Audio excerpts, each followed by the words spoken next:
18 मार्च 1982 को Mumbai stock exchange में हाहाकार मच गया था।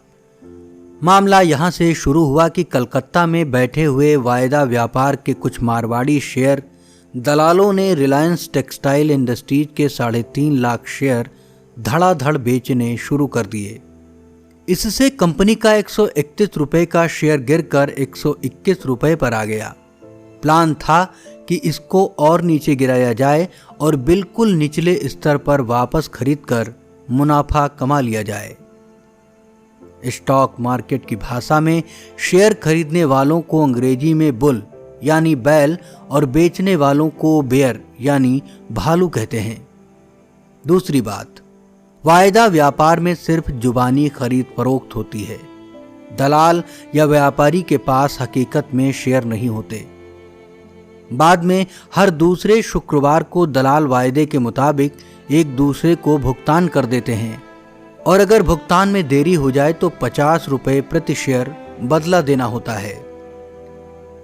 अब हम वापस अपनी बात पर आते हैं। इस खरीद फरोख्त में उन दलालों को पूरी उम्मीद थी कि कोई बड़ी संस्थागत निवेशक कंपनी इस शेयर पर हाथ नहीं डालेगी और यह भी नियम था कि कंपनी अपने शेयर खुद नहीं खरीद सकती। प्लान बिल्कुल सही था। दलालों के असफल होने की गुंजाइश बिल्कुल नहीं थी, पर वे मारवाड़ी दलाल कंपनी के चेयरमैन धीरजलाल हीराचंद अंबानी यानी धीरू भाई अंबानी को एक नौसिखिया मान बैठे थे। ये उनकी सबसे बड़ी भूल थी। जब धीरजलाल हीराचंद अंबानी को यह मालूम हुआ तो बिना समय गंवाए उन्होंने अपने दलालों से रिलायंस टेक्सटाइल इंडस्ट्रीज के शेयर खरीदने को कह दिया। एक तरफ कलकत्ता में बैठे दलाल मुंबई स्टॉक मार्केट में शेयर बिकवा रहे थे तो दूसरी तरफ अंबानी के दलाल वही शेयर खरीद रहे थे। दिन खत्म होते होते कंपनी के शेयर की कीमत 125 रुपए पर आ चुकी थी। अगले दिन और फिर आने वाले कुछ दिनों में धीरू भाई अंबानी के दलालों ने जहां से भी हुआ धड़ाधड़ शेयर खरीदे।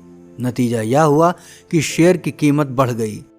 कुल मिलाकर रिलायंस टेक्सटाइल इंडस्ट्रीज के 11 लाख शेयर बिके और उनमें से 8,57,000 अंबानी के दलालों ने खरीद लिए। कलकत्ता में बैठे दलालों के होश उड़ चुके थे। फिर जब अगला शुक्रवार आया तो धीरजलाल अंबानी के दलालों ने शेयर मांग लिए। चूंकि वायदा व्यापार था लिहाजा बेचने वाले दलालों के पास शेयर नहीं थे। 131 रुपए में जुबानी शेयर बेचने वालों की हालत खराब थी।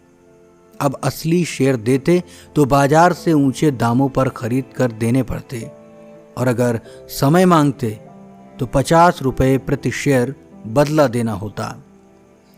बेचने वालों ने समय मांगा मगर धीरू भाई के दलालों ने मना कर दिया।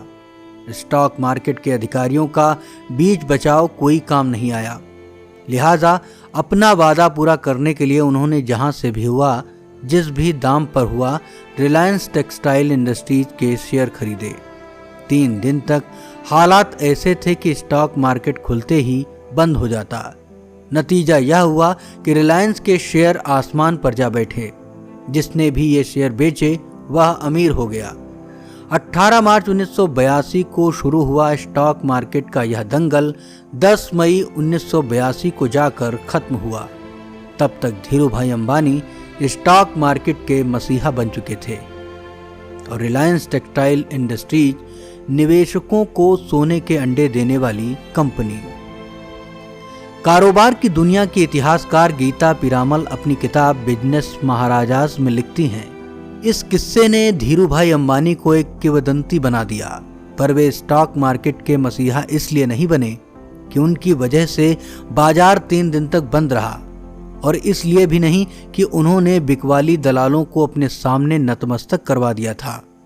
यकीनन यह बहुत साहसिक कार्य था, पर वह बात जिसके लिए वे मसीहा बने थे वह थी आम निवेशकों का उनमें विश्वास। यह उसी विश्वास का नतीजा था कि 90 का दशक आते आते उनके साथ 24 लाख निवेशक जुड़ चुके थे। रिलायंस अपनी सालाना आम बैठक मुंबई के स्टेडियम में करती थी। जानकार बताते हैं कि जब तक धीरू भाई रहे उन्होंने यह विश्वास नहीं खोया, चाहे उसके लिए उन्होंने कोई भी कीमत क्यों न चुकाई हो। एक अध्यापक के बेटे धीरूभाई अंबानी की कहानी बचपन में गांठिया, एक गुजराती व्यंजन बेचने से शुरू होती है। जब उनके दोस्त और भाई पढ़ा करते थे तो वे पैसे कमाने की तरकीबें सोचते।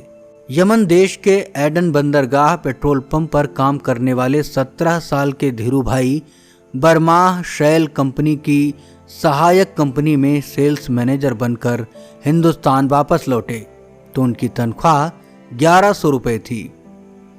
एक इंटरव्यू में धीरूभाई ने कहा था, जब मैं अदन में था तो 10 रुपये खर्च करने से पहले 10 बार सोचता। वहीं शैल कंपनी कभी कभी एक टेलीग्राम भेजने पर 5000 खर्च कर देती। मैंने समझा जो जानकारी चाहिए वो बस चाहिए। हिंदुस्तान वापस आकर धीरूभाई ने 15,000 रुपये से रिलायंस कमर्शियल कारपोरेशन की स्थापना की। यह कंपनी मसालों का निर्यात करती थी। अनिल अंबानी एक इंटरव्यू में इससे जुड़ा एक किस्सा बताते हैं। एक बार किसी शेख ने उनसे हिंदुस्तान की मिट्टी मंगवाई ताकि वो गुलाब की खेती कर सके। धीरूभाई ने उस मिट्टी के भी पैसे लिए। लोगों ने पूछा, क्या ये जायज धंधा है? तो धीरूभाई ने कहा, उधर से उसने LC लेटर ऑफ क्रेडिट यानी आयात निर्यात में पैसे का भुगतान करने का जरिया खोला। इधर पैसा मेरे खाते में आया। वो मिट्टी को समुद्र में डाले या फिर खा जाए, मेरी बला से। खुद को जीरो क्लब में कहलवाने से धीरूभाई ने कभी किसी काम को करने से गुरेज नहीं किया। एक बार उन्होंने कहा था, सरकारी तंत्र में अगर मुझे अपनी बात मनवाने के लिए किसी को सलाम भी करना पड़े तो मैं 2 बार नहीं सोचूंगा। जीरो क्लब से उनका आशय था कि वे किसी विरासत को लेकर आगे नहीं बढ़े, बल्कि जो किया अपने दम पर किया। धीरूभाई अंबानी की सबसे बड़ी खासियत थी कि वे बहुत बड़ा सोचते थे और उसे अंजाम भी देते थे। वे मानते थे कि इंसान के पास बड़े से बड़ा लक्ष्य और दूसरे को समझने की काबिलियत होनी चाहिए।